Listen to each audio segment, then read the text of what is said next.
नमस्कार, आप देख रहे हैं the news web. The news web social media पर भ्रम फैलाने का काम नहीं करता। हम दिखाते हैं जनता से जुड़ी सीधी खबर आपको। आइए देखते हैं आज की खास रिपोर्ट। उत्तर प्रदेश की राजनीति में साल 2027 से पहले ही चुनावी माहौल गरमाने लगा है। इस बार सुर्खियों में है AIMIM और वजह है असदुद्दीन ओवैसी के भाई अकबरुद्दीन ओवैसी, जिन्होंने सीधे सीधे यूपी के मुख्यमंत्री योगी आदित्यनाथ को चैलेंज दे दिया है। उन्होंने मंच से कहा, मिस्टर योगी, यूपी आ रहा हूं, तैयार हो जाओ। तो आखिर अकबरुद्दीन ने ऐसा क्यों कहा? AIMIM की यूपी में क्या रणनीति है और इसका सियासी असर कितना बड़ा हो सकता है, आइए जानते हैं। उत्तर प्रदेश में विधानसभा चुनाव भले ही 2027 में हो, लेकिन राजनीतिक दल अभी से मैदान में उतरते दिख रहे हैं। अब इस कड़ी में AIMIM ने भी यूपी में पार्टी को मजबूत करने का संकेत दे दिया है। अकबरुद्दीन ओवैसी ने जनसभा में साफ कहा है कि अब यूपी में भी AIMIM का झंडा लहराया जाएगा।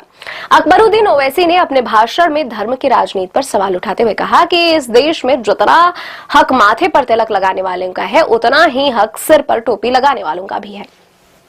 उन्होंने कहा कि देश सिर्फ हिंदू मुसलमान का मुद्दा नहीं है। उनके मुताबिक असली मुद्दे हैं बेरोजगारी, महंगाई, गरीबों के घरों की छत, साफ पानी, बिजली जैसे बुनियादी जरूरतें। यानी उनका संदेश ये था कि राजनीति को सिर्फ धर्म के इर्द गिर्द नहीं घूमना चाहिए। इस खबर का सबसे बड़ा हिस्सा तब आया जब अकबरुद्दीन ने मंच से यूपी के मुख्यमंत्री योगी आदित्यनाथ को सीधे चैलेंज दे दिया। उन्होंने कहा, मिस्टर योगी, यूपी आ रहा हूं, तैयार हो जाए। अब यूपी में भी पार्टी का झंडा गाड़ेंगे। उनका दावा है कि AIMIM यूपी में अपनी ताकत दिखाएगी और वहां पार्टी का परचम लहराएगी। अब सवाल यह है कि AIMIM यूपी में किस तरह से आगे बढ़ना चाहती है। राजनीतिक जानकारों के मुताबिक AIMIM का फोकस आमतौर पर उन इलाकों पर रहता है जहां मुस्लिम वोटर्स की संख्या ज्यादा होती है।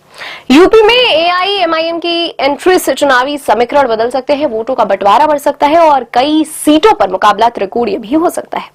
हालांकि अभी पार्टी को यूपी में बड़ा संगठन खड़ा करना होगा, जो आसान काम नहीं है।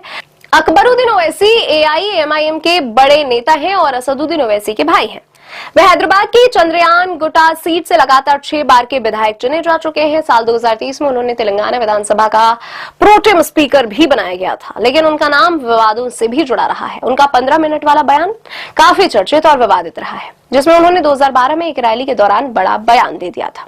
अकबरुद्दीन का ये बयान साफ दिखाता है कि AIMIM अब यूपी में चुनावी तैयारी शुरू कर रही है और जब कोई नेता सीधे मुख्यमंत्री को चैलेंज देता है तो वह बयान सिर्फ भाषण नहीं रह जाता है, वह राजनीतिक संदेश बन जाता है।